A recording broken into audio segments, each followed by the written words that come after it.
இன்றைய மன்னா. பயப்படாதிருங்கள், சிலுவையில் அறையப்பட்ட நசரேயனாகிய இயேசுவை தேடுகிறீர்கள். அவர் உயிர்த்தெழுந்தார், அவர் இங்கே இல்லை. மார்க்கு 16ஆம் அதிகாரம் 6ஆம் வசனம். ஜெபம்.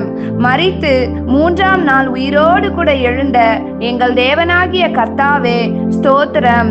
மரணமும் பாதாளமும் உம்மை அடக்க கூடாதபடிக்கு நீர் சிலுவையில் மரித்து மீண்டும் உயிர்த்தெழுந்து எங்களுக்கு ரட்சிப்பு என்னும் கிருபையை கொடுத்திருக்கிறதற்காக உம்மை நன்றியோடு துதிக்கிறோம். மேலும் உம்முடைய உயிர்த்தெழுதல் எங்களுடைய ஒவ்வொருவருடைய வாழ்க்கைக்கும் மிக முக்கிய ஒரு பங்காய் இருக்கிறதற்காகவும் அது எங்களை நித்தியத்துக்கு கொண்டு போகிற ஒரு வழியாய் எங்களுக்கு அமைத்து கொடுத்ததற்காகவும் உமக்கு நன்றி செலுத்தி இயேசுவின் நாமத்தில் ஜெபிக்கிறோம் நல்ல பிதாவே. ஆமென்.